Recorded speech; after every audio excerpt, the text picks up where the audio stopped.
আমার জীবন যাবার আগে রে ওরে আমার মরণ হবা আগে রে এই সাধু চরণ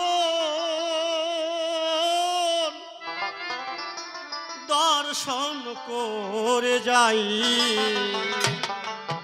আমার জীবন আরে আগে রে আমার মরণ হবা আগে রে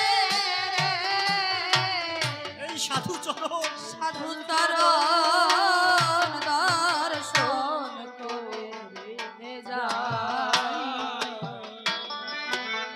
সাধুর কৃপা পাবো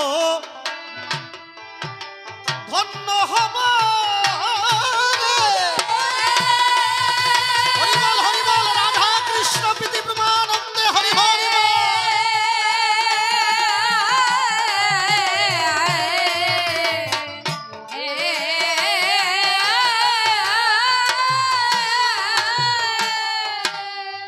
ওরে সাধুর কৃপা পাবো আমি ধন্য হব কৃপা পাবো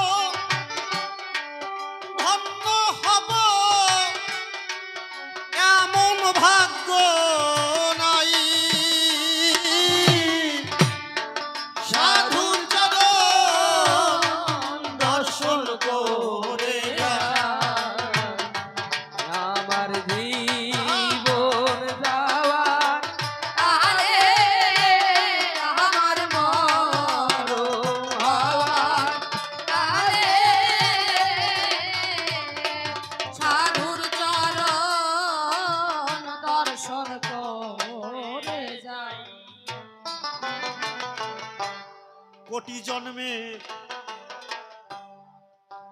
কোটি জন্মের পাপ যদি রে আরে পাপ যদি রে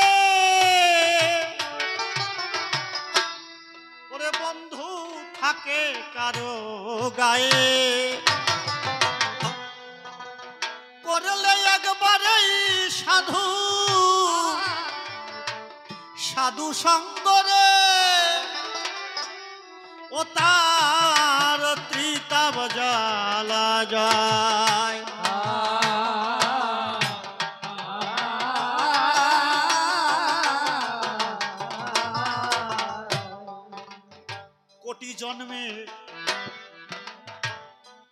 কোটি জন্মের পাপ যদি রে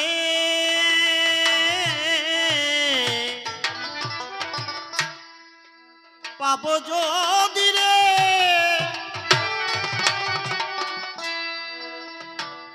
থাকে থাকে কারো গায়ে করলে একবার সাধু সাধু সঙ্গরে ওরে ও তার ত্রিতাব জ্বালা যায়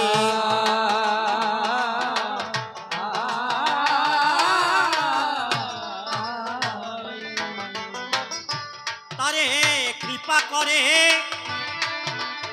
শ্যাম দয়াময়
মানব জনম যদি না পেয়ে তোমার যদি পশু জনম হতো,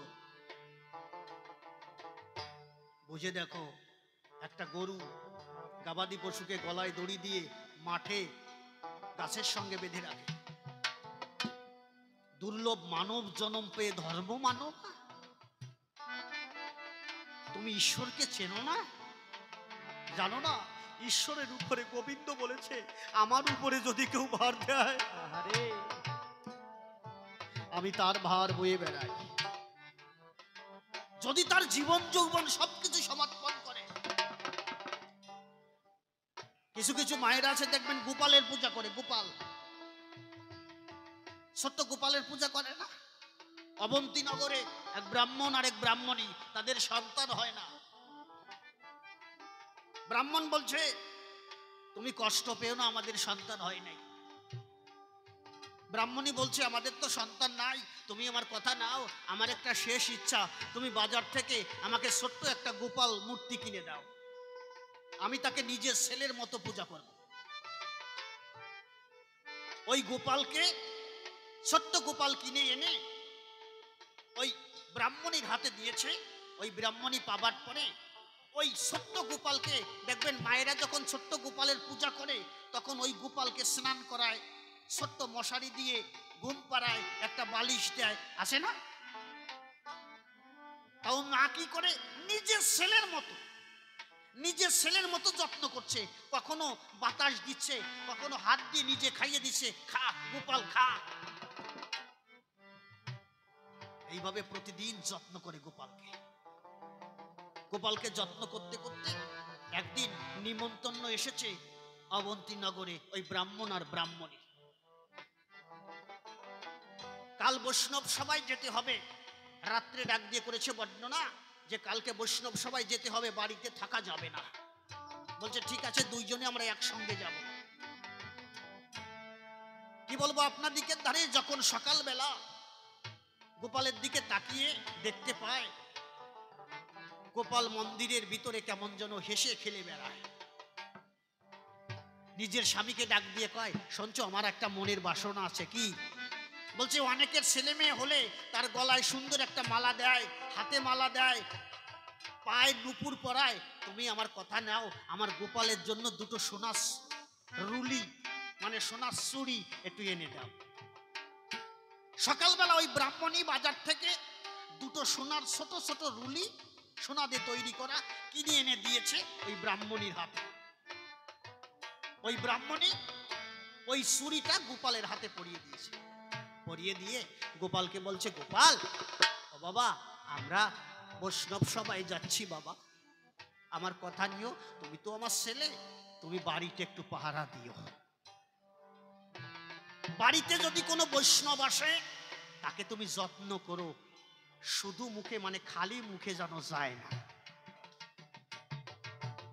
কারণ বৈষ্ণবরা যদি বাড়িতে এসে খালি মুখে চলে যায়, অনন্ত কোটি যদি পুণ্য থাকে সেই পুণ্য ওই ওই বৈষ্ণব দুইজন নিয়ে যায়, আর যে পাপ থাকে ওই পাপ ওই গৃহী জীবন ভরে বয়ে বেড়ায়। কোন বৈষ্ণব যেন বাড়ি থেকে না খেয়ে যায় না। ওই ব্রাহ্মণ আর ব্রাহ্মণী এই কথা গোপালকে বলে চলে যায়। দুপুরবেলা যখন চলে গেল, বিকেল বেলা দুইজন বৈষ্ণব নিমন্ত্রণ করবার জন্য ওই ব্রাহ্মণের ঘরে এলো। ব্রাহ্মণের ঘরে দেখে দরজা বন্ধ করা, কিন্তু মন্দির খোলা আছে।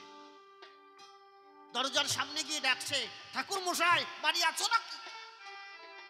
ঠাকুর মশাই বাড়ি আছো না? কেউ ডাক শোনে না। তখন দেখে ঠাকুর মশাই বাড়ি নাই, তাহলে চলো আমরা বাড়ি যাই। যখন ফিরে যাচ্ছিল, পিছন থেকে ছোট্ট একটি বালক ওই বৈষ্ণবদের ডাক দিয়ে বলল, দাঁড়া।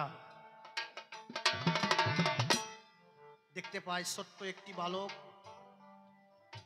হাতে একটা বাঁশি ধরা, মুখে মৃদু হাসি, আবার চোখে তার জলধারা। বলছে তুমি কে? বলছে তোমরা জানো না ওই ব্রাহ্মণ আর ব্রাহ্মণী, ব্রাহ্মণ হচ্ছে আমার বাবা আর ব্রাহ্মণী হচ্ছে আমার মা। বলছে আমরা তো জানি ওনাদের কোনো সন্তান নেই। বলছে কে বলেছে আমি সন্তান? ও আমি তা তো জানি না। আবার ব্রাহ্মণীর কবে সন্তান হলো? বলছে তোমার বাবা কোথায়? আমার বাবা বৈষ্ণব সবাই গিয়েছে। বলছে তোমার বাবা আসলে বলবে আমরা নিমন্ত্রণ দিয়ে গেলাম, সামনের দিন যেন আমাদের বাড়িতে বৈষ্ণব সভা আমাদের ওখানে যায়। এই কথা বলে যখন হেঁটে দিয়েছে, গোপাল সামনে গিয়ে দাঁড়াচ্ছে। দাঁড়াও, কি বসো। আমার মা বলেছে কোনো বৈষ্ণব যেন খালি মুখে যায় না। কোনো বৈষ্ণব যদি খালি মুখে যায়, আমার বাবার তোমাদের ভিতরে যদি কোনো পাপ থাকে সমস্ত পাপ রেখে আমার বাবার পুণ্যটুকু তোমরা নিয়ে যাবা। কথা নাও, আমি তো ছোট মানুষ, আমি যা দেব তাই তোমরা একটু গ্রহণ করবা। ওই গোপাল কি করেছে জানেন? ওই গোপাল দৌড়ে একটা দোকানের কাছে গেছে, পাশের দোকান গিয়ে বলছে দোকানে আমারে 2 টাকার বাতাসা দাও। বলছে বাতাসা? তোমার বাড়ি কোথায়? বলছে কেন? আমি ওই ঠাকুর মশার ছেলে। বলছে ঠাকুর মশার আবার ছেলে হলো কবে? বলছে তোমার অত কথা শুনতে হবে না, আমার বাবাও ঠাকুর মশাই, আমার বাড়িতে বৈষ্ণব এসেছে 2 জন, কথা নাও আমারে 2 টাকার বাতাসা দাও। বলছে ঠিক আছে, তুমি ব্রাহ্মণের ছেলে হও আর যে ছেলে হও, আমার তো কোনো কথা নাই, কথা নাও, তুমি আমাকে 2 টাকা দাও, আমি বাতাসা দিছি। বলছে আমার কাছে পয়সা নাই, আমার বাবা আসলে বাবার কাছ থেকে নিয়ে নেবা। বলছে না না না না, আমি বাকি দিতে পারবো না, আমি বাকি দিতে পারবো না, আমাকে পয়সা দিবা তারপরে তোমাকে আমি বাতাসা দেব। কি করে ভগবান ভক্তের জন্য, দেখো কি করে ভগবান কি করেছে। ওই যে রুলি পরিয়েছিল, ওই সোনার রুলি একটা খুলে ওই দোকানির হাতে দিয়েছে। দেখেছো ভগবান কি করে? বলছে আমি এই রুলিটা তোমার কাছে জমা রাখলাম, আমারে 2 টাকার বাতাসা দাও, তারপরেও বৈষ্ণব যেন খালি মুখে যায় না। আহারে আর একটা কথা, আমার মা বাবা যদি এখান দিয়ে যায়, আমার মারে বলবে এই রুলিটা নিয়ে যেন আমার কাছে আবার দেয়, টাকা 2 দিয়ে।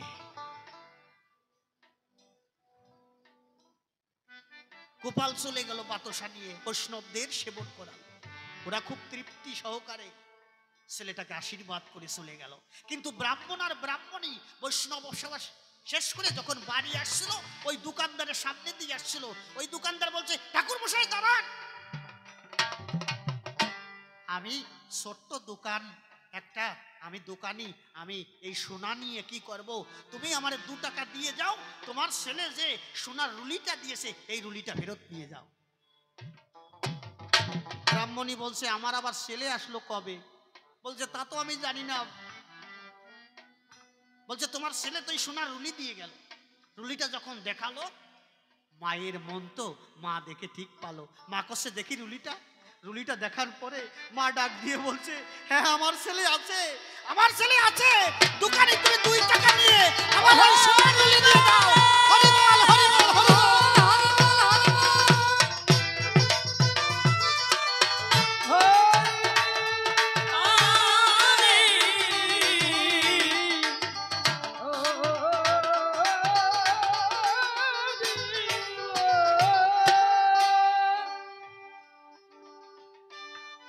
ওই ব্রাহ্মণ আর ব্রাহ্মণী 2 টাকা দিয়ে সোনার রুলি নিয়ে, ব্রাহ্মণ বলছে আমাদের ছেলে কোথায়, কোথায় তুমি ছেলে পেলে? বলছে দেখবে, আসো দেখে যাও আমাদের ছেলে কোথায়, দেখে যাও। ওই সোনার রুলিটার হাতে নিয়ে যখন গোপাল মন্দিরের সামনে গিয়ে দাঁড়ায়, দেখতে পায় ওই গোপালের এক হাতে রুলি আছে আর এক হাতে নাই।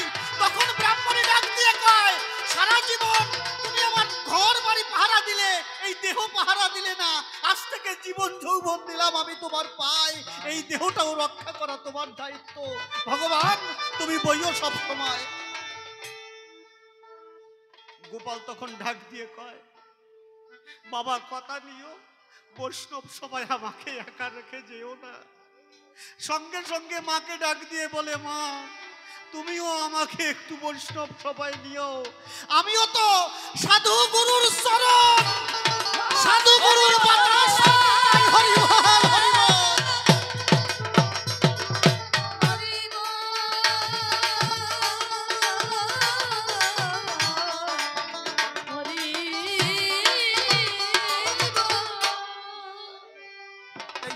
গানে বলেছে,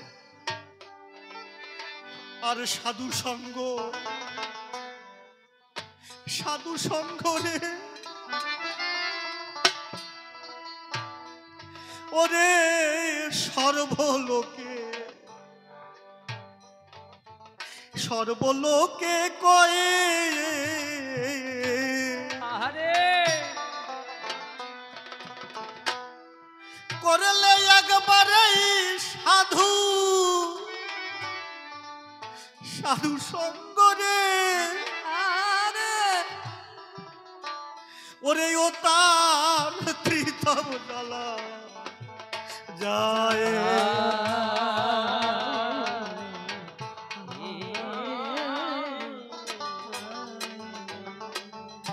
ও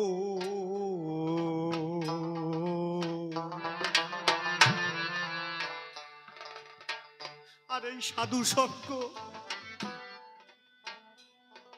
সাধু সঙ্গ রে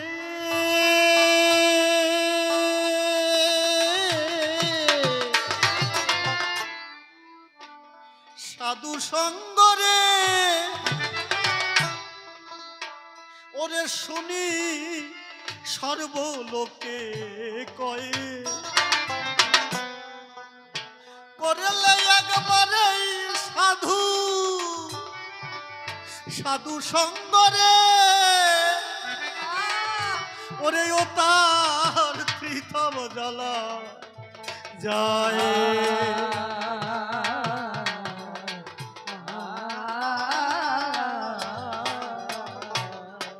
ওরে তার আসা যাওয়া, এই আসা যাওয়া হয় না ধরে, হরি বল হরি বল জয় জয় রাধা কৃষ্ণ প্রীতি প্রভানন্দে হরি হরি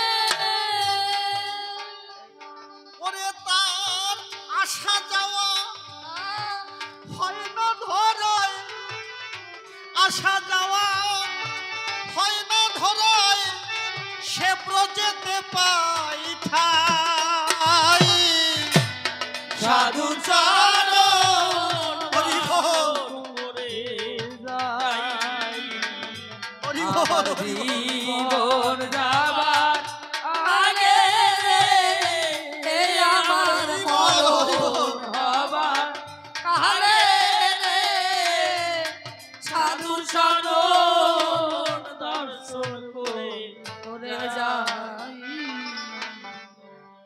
শোনো, মানব জীবনে যদি কেউ সাধু সঙ্গ না করে তার জীবন বৃথা।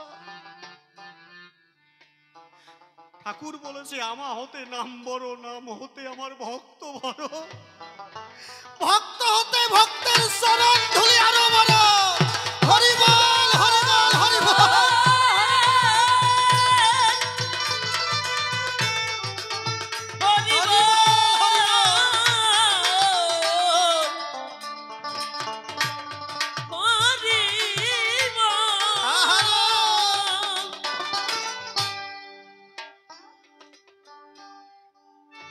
অনাদি বাবু, আপনারা নাম শুনেছেন, অনাদি সরকার, রসিক সরকার। অনাদি সরকারের জেঠামশাই ছিলেন কবি সম্রাট রাজেন্দ্রী পাগল। এই রাজেন্দ্রী পাগলের সঙ্গে একটা মেয়ে থাকতো, ওই মেয়েটার নাম প্রিয়বালা।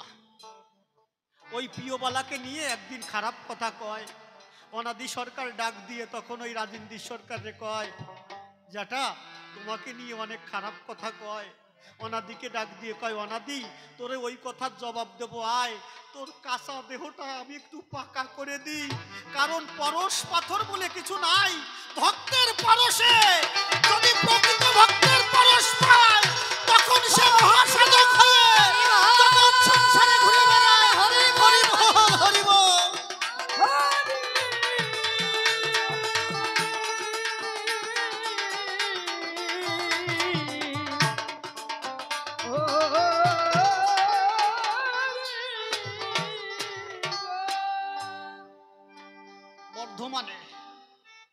বর্ধমানে এক জমিদার ছিল,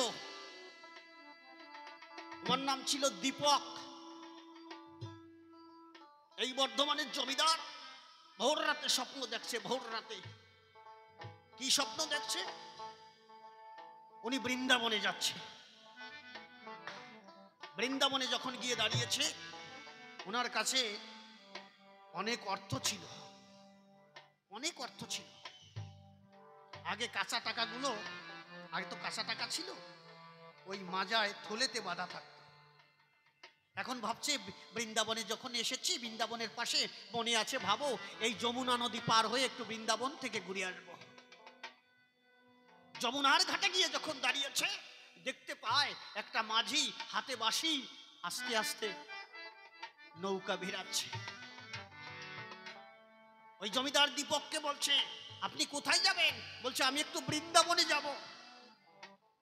আমি শুনেছি বৃন্দাবনে নাকি রাধা কৃষ্ণের মধুর মিলন হয়,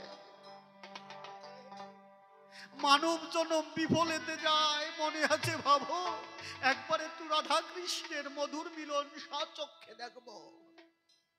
বলছে, উপারে যেতে হলে করি দরকার, করি আছে তোমার কাছে? বলছে, তুমি আমাকে চেনো না, আমি বর্ধমানের দীপক জমিদার। আমার এই দেখো থলিতে কত টাকা। থইলে বের করে অনেক কাঁচা টাকা দেখালো ওই মাঝিকে। মাঝি বলল, এইরকম টাকা অনেকেই দেখিয়েছে, কিন্তু উপারে যাবার পরে আমারে কেউ টাকা দেয় নাই। আমার অনেক টাকা দিতে হবে না, আমাকে মাত্র 16 আনা দিতে হবে। বলছে, মাত্র 16 আনা? ঠিক আছে দেব, আমাকে পার করে দাও। ওই দীপক জমিদার উঠল। নৌকায় উঠার পরে যখন উপারে যাবে, উপারে নৌকা লাগানোর আগে তখন ওই মাঝি বলছে, শোনো, এইরকম টাকা দেবে বলে নৌকায় উঠেছে, তখন কেউ টাকা আমাকে দেয় নাই, আগে টাকা দাও তারপরে নামাবো। ওই দীপক জমিদার মাজায় হাত দিয়ে দেখে সে থলেটা আছে কিন্তু টাকা নাই। টাকা কোথায় গেল?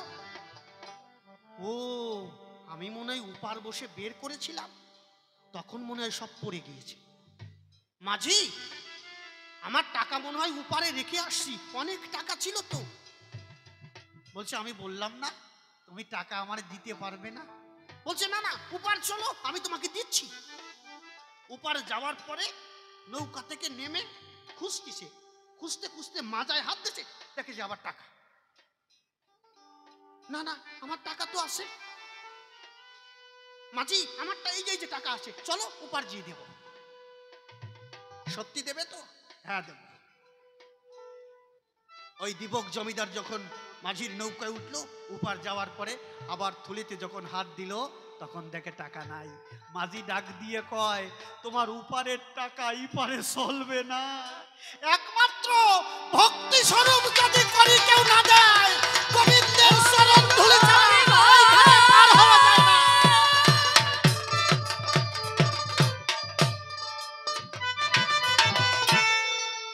তুমি জানো না, ওই পারের টাকা এই পারে কখনো চলে না। আমাকে টাকা দাও, তারপরে তুমি নামবে। তখন দীপক জমিদার বলছে, মাঝি, আমি তোমার কাছে হাত জোর করছি, আমি বৃন্দাবনে যাব, বৃন্দাবনে গিয়ে ভিক্ষা করে করে হলেও তোমার টাকা আমি দিয়ে দেব, কিন্তু আমাকে পার করে দাও।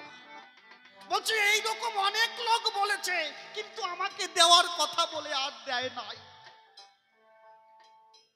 তখন বলছে, আমি জমিদার, বর্ধমানের দীপক জমিদার, আমাকে চিনতে তুমি ভুল করেছো, আমি তোমার ভিক্ষা করে হলেও তোমার 16 আনা দিয়ে দেব।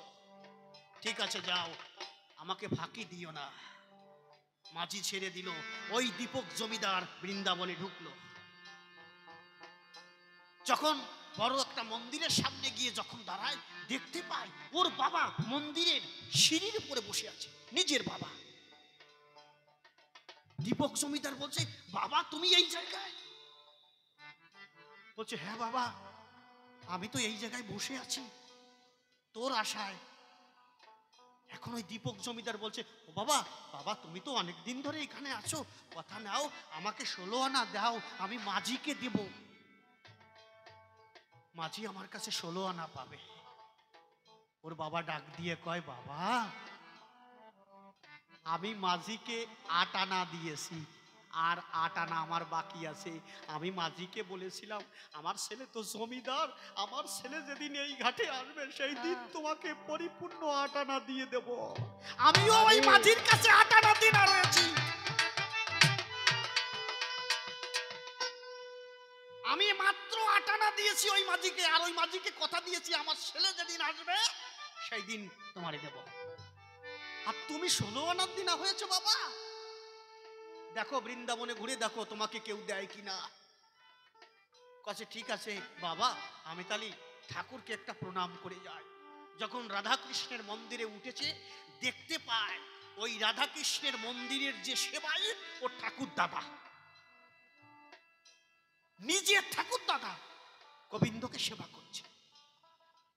দীপক জমিদার বলছে, দাদা তুমি এই জায়গায়? বলছে কেন, আমি তো এই জায়গায় থাকি। দাদা আমি খুব বিপদে পড়ে তোমার কাছে এসেছি। ঠাকুর দাদাকে বলছে, দাদা কথা নাও, আমি ওই মাঝির কাছে 16 আনা দেনা হয়েছি, আমাকে তুমি 16 আনা পয়সা দাও। ঠাকুর দাদা ডাক দিয়ে কয়, এ আমার কাছে মাত্র 16 আনা ছিল, ওই 16 আনা দিয়ে আমি পার হয়েছি। তোর বাবা 8 আনা দেনা, তোর বাবা আমার কাছে 8 আনা চেয়েছিল, কিন্তু আমার কাছে তো কিছু নাই, আমার কাছে 16 আনা ছিল, 16 আনা দিয়েছি। ঠাকুর দাদার কাছেও পেল না। তখন করে, হায় হায় আমি কি করে এই মাঝিকে পয়সা দেব। এমন সময় হঠাৎ করে ঘুম ভেঙে গিয়েছে, দেখতে পায় না না আমি তো ঘরের ভিতরে, এ কি স্বপ্ন দেখলাম। এর ভিতরে ওই বাড়ির কুলগুরু ব্রহ্ম মুহূর্ত সকালবেলা এসে ডাক দিয়েছে, দীপক। যখন কুলগুরুর কণ্ঠ শুনতে পেল, গিয়ে দরজা খুললো, দেখতে পায় বাড়ির যে কুলগুরু এসেছে দরজায়, গিয়ে পার উপর পড়েছে, গুরুদেব আপনি তো আমাদের এখানের কুলগুরু, আমারও গুরু, আমার বাবারও গুরু, আমার ঠাকুর দাদারও গুরু ছিলে তুমি। তুমি আমার কথা নাও, আমি এই ভোর রাতে একটা স্বপ্ন দেখেছি, এই স্বপ্ন কেন আমি দেখলাম আমি তোমার কাছে জবাব চাই। বলছে কি স্বপ্ন দেখেছো? বলছে আমি বৃন্দাবনে গিয়েছিলাম, সেখানে যমুনা নদী যখন পার হয়েছি আমার কাছে প্রচুর টাকা ছিল, কিন্তু ওই টাকা এই পারে চলে ওই পারে চলে না। আমি 16 আনার যখন দেনা হয়ে গেলাম, আমি বললাম ভিক্ষা করে দেব, আমি গিয়ে দেখলাম আমার বাবা ওই মন্দিরের দরজার সামনে বসা। আমার বাবা দিয়েছে মাত্র 8 আনা, আরো 8 আনার দেনা রয়েছে। আমি যখন মন্দিরের ভিতর প্রবেশ করেছি, দেখতে পাই আমার নিজের ঠাকুর দাদা সেই জায়গায় বসা, কিন্তু ঠাকুর দাদা 16 আনা দিয়েছে আর তার কাছে কিছু নাই। ও এই স্বপ্ন দেখেছিস? আয় বাবা আয়। আচ্ছা এই যে তোর বাড়ির সামনে এই যে লতা পাতায় ঘেরা এই মানে বিল্ডিংটা কার? বলছে গুরুদেব এটা তো একটা মন্দির। মন্দির? কিসের মন্দির? বলছে রাধা গোবিন্দের মন্দির। তা বাবা তুমি পূজা টুজা দাও না? বলছে গুরুদেব আমি দিই না, আমার ঠাকুর দাদা দিত, প্রতিদিন দিত। আমার ঠাকুর দাদা প্রতিদিন, আমি দেখেছি ছোটবেলায় দেখেছি আমার ঠাকুর দাদা প্রতিদিন এই মন্দিরে পূজা করত, মন্দিরে প্রতিদিন রাধা গোবিন্দের সেবা দিত। এরপরে আমার ঠাকুর দাদা যখন চলে গেল, যখন এই পৃথিবী ছেড়ে মায়া ত্যাগ করে চলে গেল, তখন আমার বাবা ওই মন্দিরে দেখাশোনা করত, মাঝে মাঝে দেখাশোনা করত আর মাঝে মাঝে মন্দিরে যেত না। আর তুমি? বলছে আমি তো মন্দিরের কাছে পর্যন্ত চাই না। বলছে বুঝে নাও, তোমার ঠাকুর দাদা সেবা করেছিল রাত দিন, এই জন্য সে 16 আনা পেয়েছিল। তোমার বাবা কিছুটা দিয়েছিল, এই জন্য 8 আনা। এখনো সময় আছে, মন্দির পরিষ্কার করো, রাধা কৃষ্ণের সেবা দাও, যদি তুমি পার হতে চাও। হরি বল হরি বল।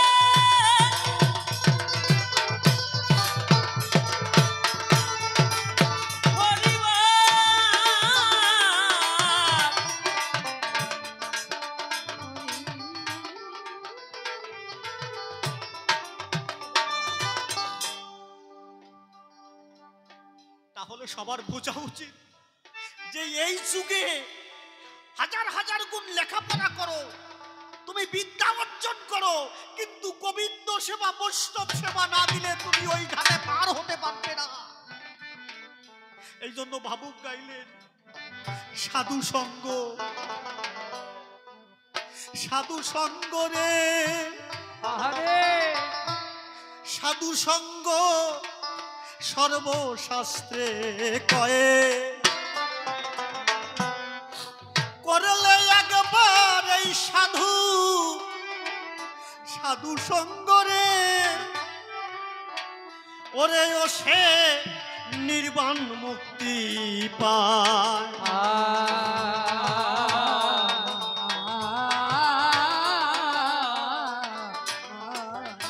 ও তার আসা যাওয়া হয় না ধরে। হরি বল, জয় জয় রাধা কৃষ্ণ প্রীতি প্রমাণ। হরি বল, হরি বল, হরি বল।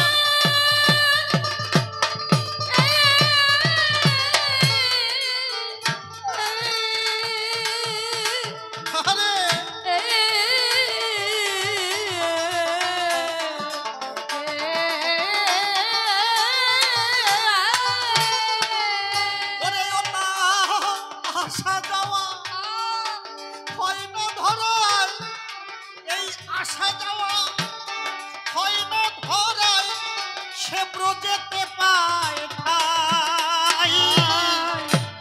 সাধু চরণ দর্শন হরি বল। করে যায় আমার জীবন যাবার মরণ হবার আগে সাধু সঙ্গ দর্শন করে ও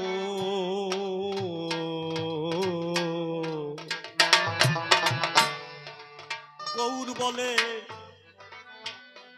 গৌর বলে মানব জনম আমার,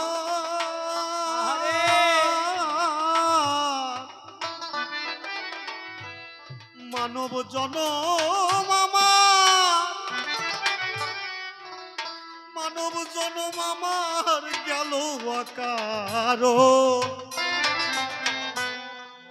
একবার মন তুলসী নয়ন, নয়ন জলে রে, বুঝলাম না সাধুরি চরণ।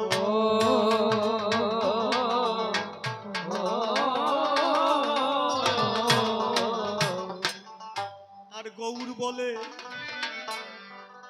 মানব জনম আমার, মানব জনম আমার গেল অকারণ। একদিন মন তুলসী নয়ন, আহারে নয়ন জলে রে, বুঝলাম না গোবিন্দের চরণ।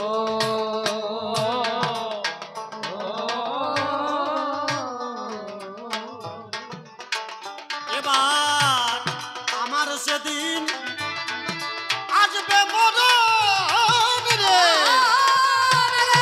হরি বল, হরি বল, রাধা কৃষ্ণ প্রীতি প্রমাণ। হরি বল, হরি বল।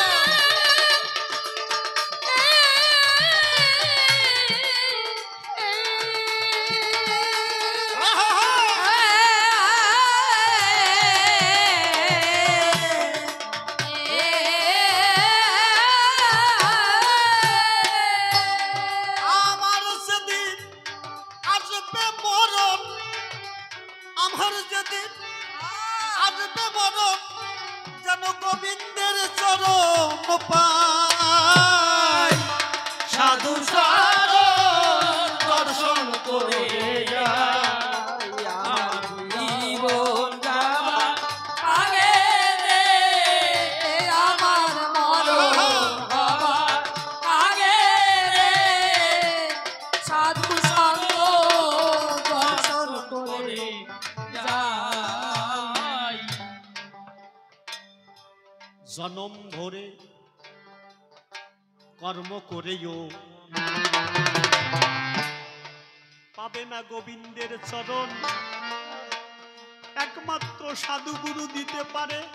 তোমার দেখো পারের যে সন্ধান, পারের সন্ধান পেতে হলে গো তুমি সাধু গুরুর কাছে যাও, তবেই তো জীবন থেকে মুক্তি লইয়ে লও। জীবনে ৮০ লক্ষ জনি ভেদে করে গো মানব জনম পায়, বৈষ্ণব না ভজন করিলে পরে বৃথা যাবে সব সময়। গোবিন্দকে তুমি ভজন করিবে জগত সংসারে, কোন ভাবে ভজন করিবে আমি বলিব তোমার। একটা গান আছে না, জানো না রে অমন অধন কিসে কৃষ্ণ ভজন হবে, যার সাথে নাই,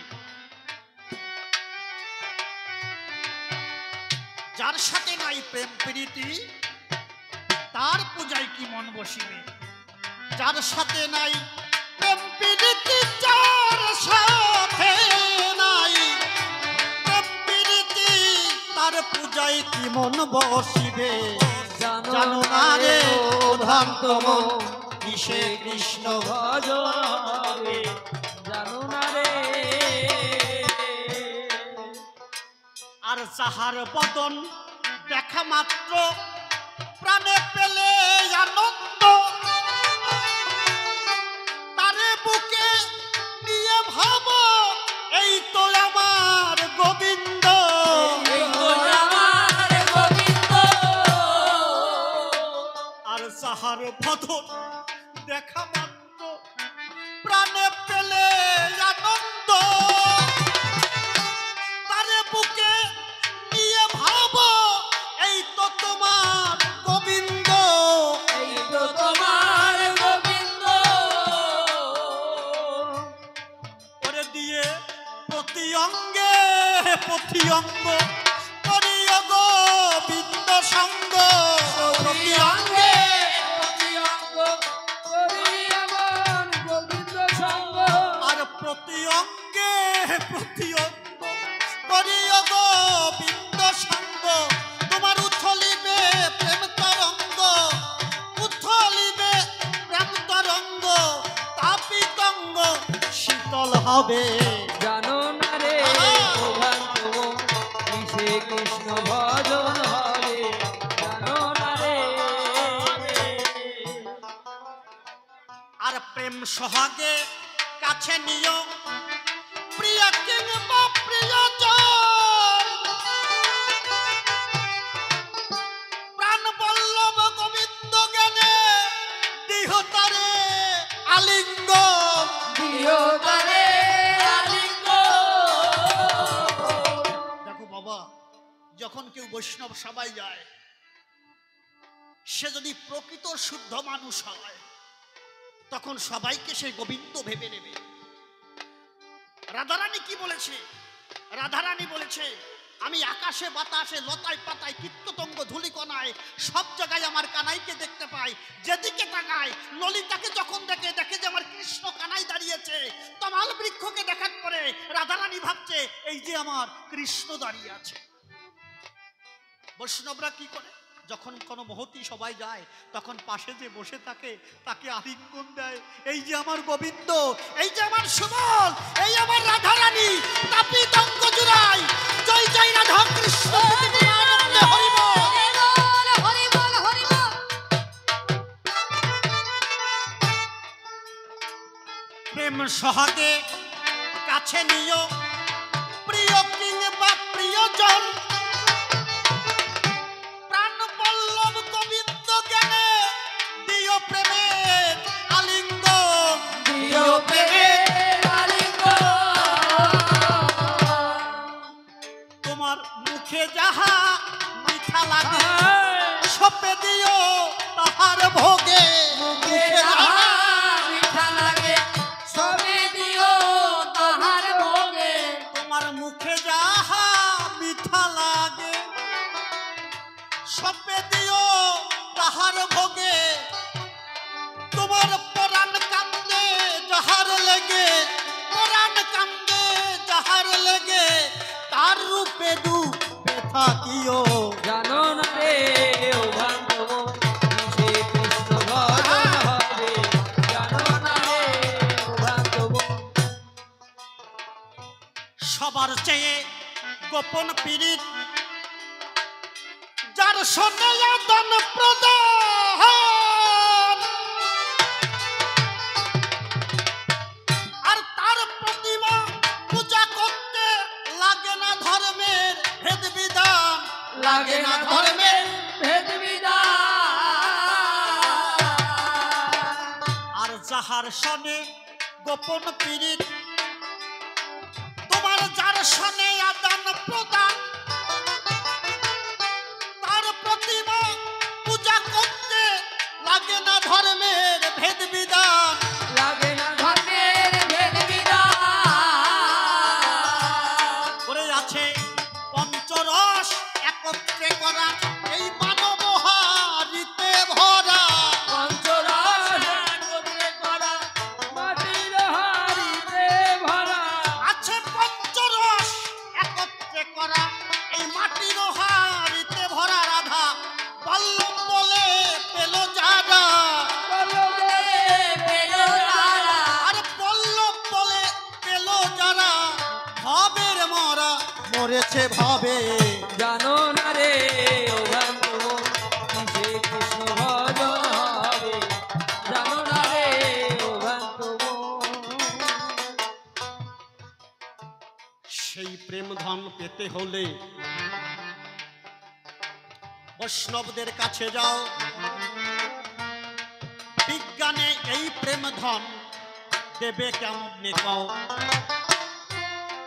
একটা মানুষের চরিত্র যদি নষ্ট হয়ে যায়, কোন ঔষধে সেই চরিত্র কখনো কি ভালো হয়? এই চরিত্র ভালো হবার একমাত্র পথ যে রয়েছে সাধু গুরুর কাছে। তুমি যখন এতে যাবে, সাধু গুরুর কাছে গেলে একমাত্র এমন সম্ভব হয়, তোমার বিজ্ঞানের দ্বারা এই সমস্ত প্রভু সম্ভব নয়। তাই বিজ্ঞান শ্রেষ্ঠ না, ধর্ম শ্রেষ্ঠ বলি তোমার ধারে। ধর্ম কিন্তু সব কিছু দিয়েছে জগৎ সংসারে। মা বাবাকে ভক্তি করো তুমি, গুরুজনকে ভক্তি করা চাই, এমন শিক্ষা ধর্মে ছাড়া অন্য কোথাও নাই। আরেকটা প্রশ্ন করেছে জামাই গো, আমার কথা নিও, বাবা মাকে ছেড়ে মূর্তি পূজা কেন তোমরা করো?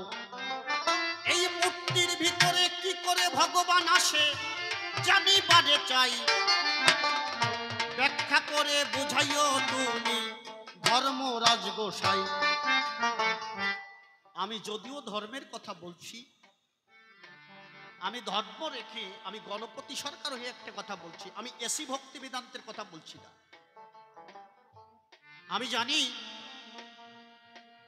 সর্বপ্রথম পূজা যদি কেউ পায়, কথাটা লক্ষ্য করে শুনবেন, এই পৃথিবীতে ভগবান বলুন যা বলুন, সর্বপ্রথম যদি কেউ পূজা পায় সে হচ্ছে বাবা মা।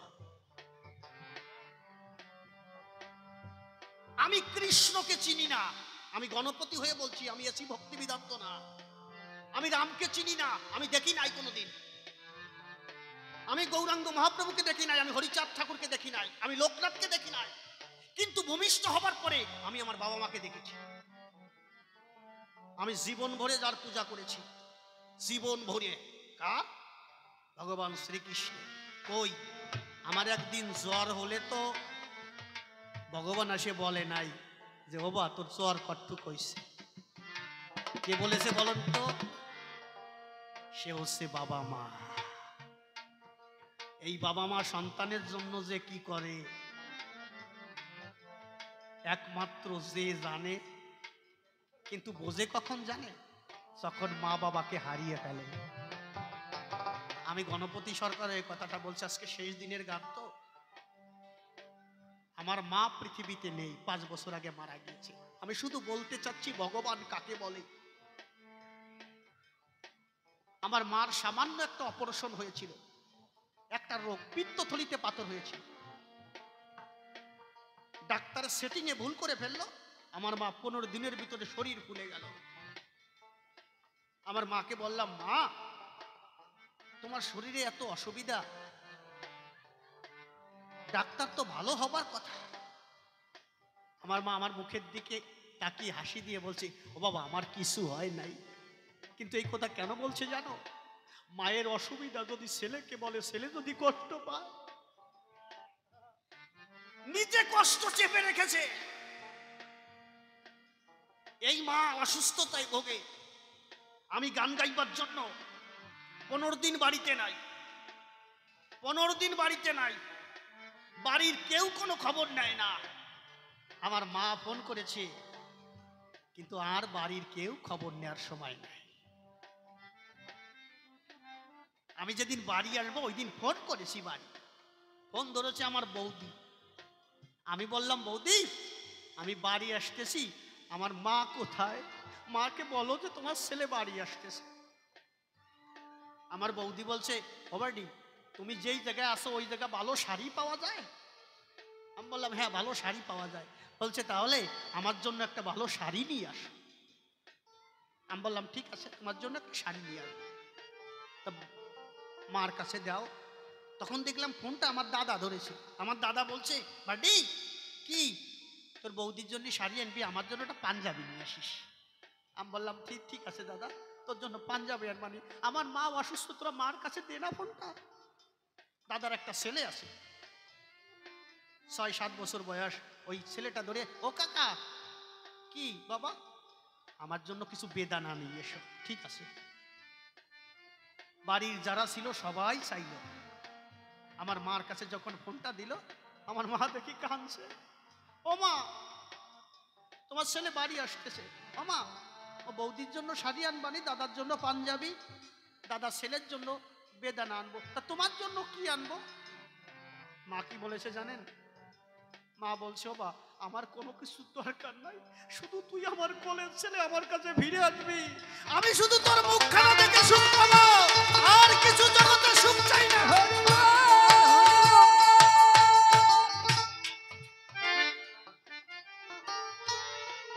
আমার মা শুধু বলছে, বাবা তুই শুধু ফিরে আসবি। আমি তারপরও মার জন্য সব থেকে যে সুস্বাদু মিষ্টি, আমি মিষ্টি নিলাম মার জন্য, যে আমার মাকে বাড়ি যে মিষ্টি খাওয়াবো, যে জন্ম দিয়েছি, যার জন্য কবি গান গাইছি। আমি ভাবছি আমি অনেকদিন 15 দিন গান গাইছি, অনেক টাকা নিয়ে বাড়ি ঢুকছি, আমার জন্য সবাই হয়তো বা জেগে রয়েছে, আমার ভাই আসতেছে। কিন্তু আমি বাড়ি যে কি দেখলাম জানেন? আমি বাড়ি যে দেখলাম ঘরের দরজা বন্ধ, আমার জন্য কেউ জেগে নাই। আমি ভাবলাম 15 দিন রাত জাগরণ করে যাদের জন্য এত পয়সা রোজগার করলাম, সংসার দেখার জন্য এত কষ্ট করলাম, তারা আমার জন্য একজনও জেগে নাই। আরে সংসার, আমি ভাবছি ফিরে যাই, কিন্তু মা আসে। আমি দরজায় হাত দিলাম, দেখলাম দরজা খুলে গেল, ঘর অন্ধকার। আমি ওই পাঞ্জাবি শাড়ি যা যা খাবার আনছি, খাবার ওইগুলো হাতের থেকে ঠস করে পড়ে গেল নিচে। আমি হতভম্ব হয়ে গেছি যে আমার জন্য সংসারের একটা মানুষ জেগে নাই, এত কষ্ট করি তাদের জন্য। হঠাৎ করে আমার কানে একটা শব্দ এলো, শব্দ, আওয়াজ। উত্তর দিকের বারান্দা ছিল, উত্তর দিক থেকে একটা আওয়াজ আসছে, ঠক ঠক ঠক ঠক করে কে যেন আমার দিকে এগিয়ে আসছে, লাঠি হাতে। ওই মানুষটা ঘুমায় নাই, বলেন তো সে কে? সে হচ্ছে আমার মা। সবাই ঘুমিয়ে গিয়েছে, কিন্তু আমার মা অসুস্থ, আমার মা ঘুমায় নাই। আমি বললাম, কে? বলছে, বাবা তুই আইসিস? আমি বললাম, হ্যাঁ মা। ও মা, তুমি এখনো জেগে রয়েছো? তুমি অসুস্থ? তুমি জেগে রয়েছো কেন? মা এসে আমাকে জড়িয়ে ধরেছে যে বাবা জেগে থাকবো না, যার কোলের সোনা, কোলের ছেলে 15 দিন পর্যন্ত বাইরে থাকে, সে আসবে আর আমি জেগে থাকবো না। আমার চিৎকার শুনে বাড়ির সবাই জেগে উঠেছে। সবাই বলছে, সবাই এসে আমার বৌদি দেখি যে ব্যাগের থেকে আগে শাড়িখানা নেছে, আমার দাদা পাঞ্জাবিটা নেছে, আমার বারবিটা বেদানে নেছে। আমি ভাবতেছি, হারে দুনিয়া, কোন জায়গায় আসলাম আমি? আমি মায়ের দিক যখন তাকাই শুধু দেখি মা আমার চোখের দিকে তাকিয়ে শুধু কান্না করছে। আমি বললাম, বৌদি ওই দেখো ব্যাগের ভিতর মিষ্টি আছে, দাও আমার মাকে খাওয়াবো। মিষ্টি বের করে যখন আমি একটা মিষ্টি চামচে রেখে যখন মায়ের মুখে দিতে গিয়েছি, আমার মা হাত ধরে বসেছে। বাবা মিষ্টি খাবানি আগে তুই বলতো, তুই কখন খেয়েছিস? এ কথা বাড়ির আর কেউ বলেনি, বাবা তুই কখন খেয়েছিস? বলেছে মা। আমি বললাম, মা আমি এখনো খাইনি। তখন আমার মা বৌদিকে বলছে, ও বৌমা, তা তোমার দেওর তো ফোন করেছিল আসার কথা, তুমি কি ওর জন্য ভাত রেখেছো? আমার বৌদি বলছে, আমার মনে নাই, বাড়ি আসবে আমার মনে নাই। তখন আমি ভাবলাম যে এই দুনিয়ায় কার জন্য এত চেষ্টা করি, আমি যাদের জন্য পয়সা রোজগার করে নিয়েছিলাম, আজ আমার বাড়িতে ভাত নেই। আমার মা বলছে, ওবা তুই কষ্ট পাস না, আমি তোর ভাত রাখিছি। আমার ভাত রাখিস মানে? বলছে, বৌমা সন্ধ্যার সময় যে ভাত দিয়েছিল না, ওই ভাত আমি খাই নাই। আমি ভাবছি আমার ছেলে যখন আসবে, আমার ছেলের সাথে একসাথে খাবো, এর থেকে আনন্দ আর হতে পারে না। জয় জয় রাধা কৃষ্ণ প্রীতি প্রেমানন্দে হরি বল।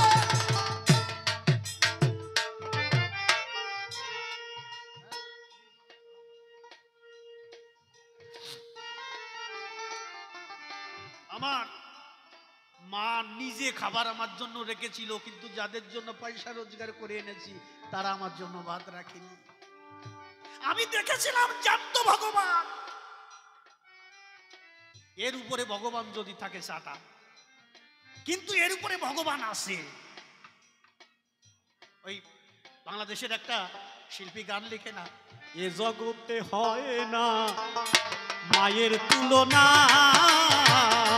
এ জগতে হয় না মায়ের তুলনা, এ জগতে হয় না মায়ের তুলনা। মায়ের ওই রক্তের ঋণ, আর মায়ের ওই রক্তের ঋণ শোধ হবে না। হরি বল, উলুধ্বনি হরিধ্বনি, জয় জয় রাধা কৃষ্ণ প্রীতি প্রেমানন্দে হরি বল।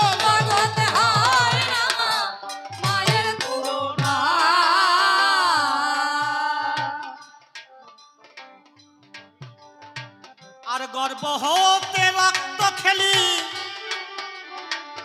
দুগ্ধ খেলি জন্মিয়া, আর তোর মুখে ফুটালো হাসি মায়ের ওই ভালোবাসা দিয়া।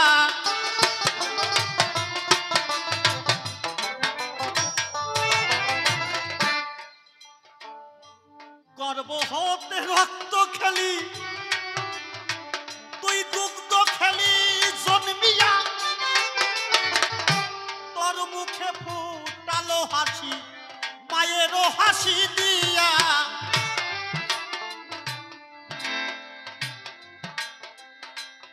দুটি মায়ের ভালোবাসা,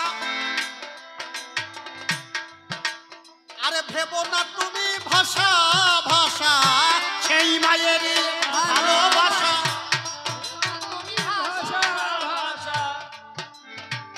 আর সেই মায়েরই ভালোবাসা, ভেবো না তুমি ভাষা ভাষা। আর মায়ের ওই রক্তের ঋণ শোধ হবে না। জগতে হয় না মায়ের তুলনা, জগতে হয়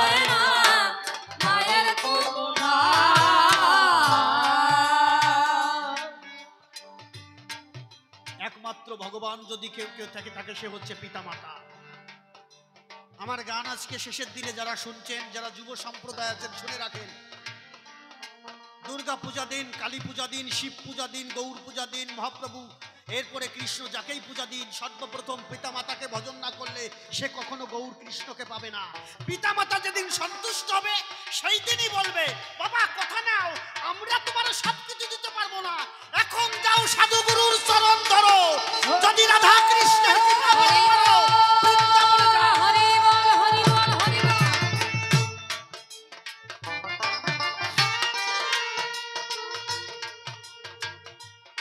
এই জন্য তখন পিতামাতা বলবে, যাও বাবা গোবিন্দ সেবায় যাও। পিতামাতার আজ্ঞা নিয়ে তারপরে ভগবান গোবিন্দের পূজা করতে হবে। আর তুমি পড়িয়াছো কি? হ্যাঁ, লাইট সৃষ্টি করিছে, অমক সৃষ্টি করিছে, সমস্ত সৃষ্টির মূলে আমার ঈশ্বর। তুমি যাহা কিছু বলো না কেন, পৃথিবীর ধূলিকণা পর্যন্ত, লতা পাতা কীট পতঙ্গ সবকিছু আমার ঈশ্বর সৃষ্টি করেছে। আমার তোমার বিজ্ঞানকে আমি অসম্মান করি না, কিন্তু এই সৃষ্টিকে ভেঙে গড়ে বিজ্ঞান একটু সুন্দর করে দিয়েছে, কিন্তু সুন্দর করতে করতে বেশি সুন্দর হয়ে গেছে। ওই যে নাস্তি নাস্তি নৈবিদ্যের পরে ওঠে না, বিজ্ঞান হয়েছে সেই দশা। তোমরা নাস্তি নাস্তি নৈবিদ্যের পরে উঠেছ। শোনো, মাটির প্রতিমার ভিতরে ভগবান আসে। কখন আসে জানো? তুমি জানো না? রামপ্রসাদ মা কালীকে নিজে খাইয়ে নিজে হাতে খেয়েছিল, নিজে বেড়া বেঁধে দিয়েছিল। এই কথা বলো না বাবা, কথা বলো না। নিজে বেড়া বেঁধে দিয়েছিল। মাটির প্রতিমার ভিতরে ভগবান কখন আসে? যদি সামনে মাটির প্রতিমা রেখে যদি ভক্তি ভুলে নয়ন জলে কেউ পূজা দিতে পারে, মাটির প্রতিমাও কথা বলে। কিন্তু সেই ভক্তি বিশ্বাস তোমার আনতে হবে। ভক্তি বিশ্বাস আনলে পরে বলি তোমার ঠাই মাটির প্রতিমাও কথা বলে, আমি মিথ্যা বলি নাই। আর ভক্তি নয়ন জল দিলে গো গোবিন্দের পূজা হয়, তখন কিন্তু মাটির প্রতিমা দেখো কথা কয়। কিন্তু জ্যান্ত ভগবান পিতা মাতা থাকতে যারা গোবিন্দের পূজা দেয়, কোনদিন কিন্তু গোবিন্দ পাবে না। শুনো মহাশয়, ধর্মে বলেছে পিতা স্বর্গ পিতা ধর্ম গো, এই পিতাহি পরমন্তব্য হয়। পিতার পায়ে পূজা দিলে দেখো সর্বদেবতা খুশি হয়। তাই পিতা মাতার আশীর্বাদ নিয়েছে, গোবিন্দের ভজন করে, সেই দেখো শ্রেষ্ঠ মানুষ এই জগৎ সংসারে। কে ভাবে কে প্রশ্নপত্র আমায় করেছিল দান, আমি এক এক করে ধরে ধরে তার দিলাম সমাধান। কমিটি আমাকে বলেছে ছোট্ট ছোট্ট আসর করতে, 4 আসর করবে। আলোচনা বৃহৎ করতে বলেনি, ছোট ছোট আসর করতে বলেছিল। আমি এই আসর এই পর্যন্ত রাখবো, এরপরে শ্যামানন্দ পরিব্রাজক আসবে, এরপরে আমি আবার আসবো, কালেকশন করব। আপনারা যারা কালকে গান শুনতে এসেছেন আর যারা আসেন, মা কথা বলো না, মা কথা বলো না, এই মধুর বৃন্দাবনে, এই মধুর বৃন্দাবনে কথা বলো না মা। বৃন্দাবন যেতে হলে অনেক পয়সা লাগে, কিন্তু এই বৃন্দাবন হচ্ছে ভক্ত বৃন্দাবন। যেখানে ভক্ত সেখানে ভগবান, যেখানে ভক্ত নাই সেখানে কখনো ভগবান যায় না।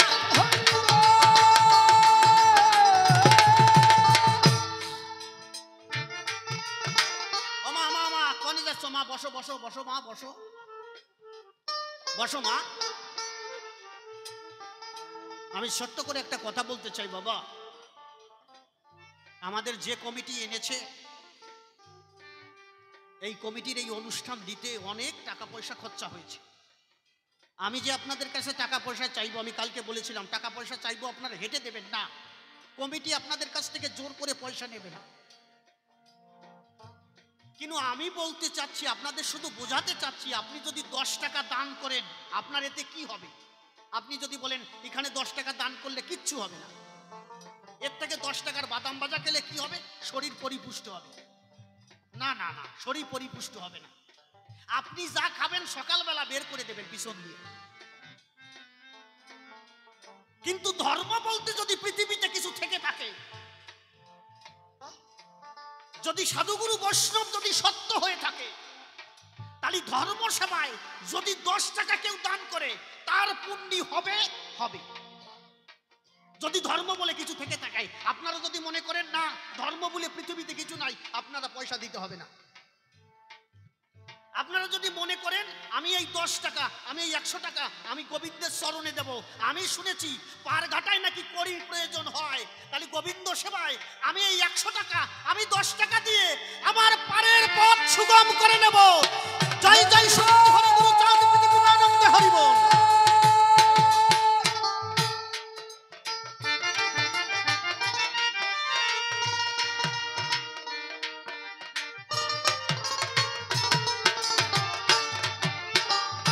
এই যে আমার বাবা 10 টাকা দিয়েছে, এই 10 টাকা না 10 কোটি টাকার মূল্য এটা। এই স্বরূপ বুঝিস না নাকি?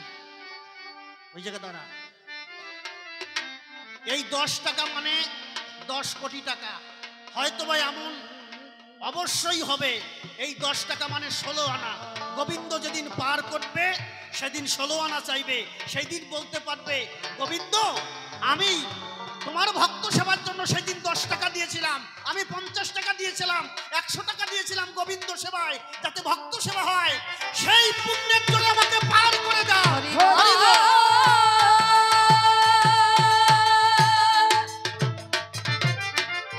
এই বৈষ্ণব বাবা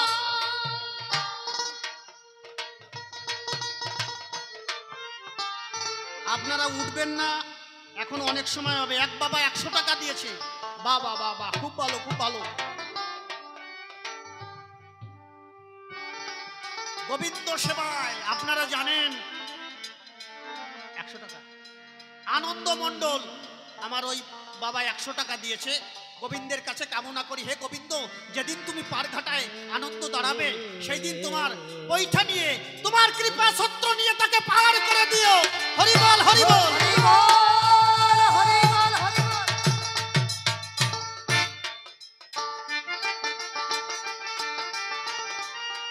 একদিন সবাকে পার হতে হবে, ভাঙবে যেদিন ভবের হাট, বৈতরণী নদীর খেওয়া ঘাট। আমি যদি ভেবে থাকি জীবন ভরে পৃথিবীতে থাকবো না, জীবন ভরে পৃথিবীতে থাকতে পারবেন না। একদিন আপনার বৈতরণী নদীর খেওয়া ঘাট পার হতে হবে, সেই দিন পার হয়ে আপনার ভব নদী পার হতে হবে। কমিটি বাবাদের অনুরোধ করবো আপনারা একটু ভিতরে ঢুকে যান, থালা নিয়ে একটু ভিতরে যান। কিছু এখনো কিন্তু অনেক সময় গান হবে মা, আপনারা ধর্মীয় কথা ঠাকুরের কথা আপনারা শুনতে পারবেন, গোবিন্দের কথা আপনারা শুনতে পারবেন, এখনো অনেক সময় হবে। আমার শ্যামানন্দ পরিব্রাজক এসে খুব ভালো আলোচনা করবে। গোবিন্দ সেবায় যে যা দান করে দেখো যায়, গোবিন্দ জানে কৃপা করে মিথ্যা কথা নয়। আর শেষের দিনে পার হইতে গো সেদিন আরে নদীর কূলে যাবে, গোবিন্দ সেদিন বৈঠা নিয়ে তারে পার করিয়া দেবে। পারের জন্য পারের করি বিশেষ প্রয়োজন, একমাত্র পার হতে হলে তাহার প্রয়োজন। কমিটির বাবারা একটু ভিতরে ঢুকে যান, মারা বসুন বসুন, যারা পয়সা দিচ্ছেন, যারা পারের করির টাকা দিচ্ছেন আপনারা বসে যান। এই টাকা আমি নেব না, এই টাকা ভক্ত সেবার জন্য কমিটি লাগাবে, যাতে সামনের বছরে আরো ভালো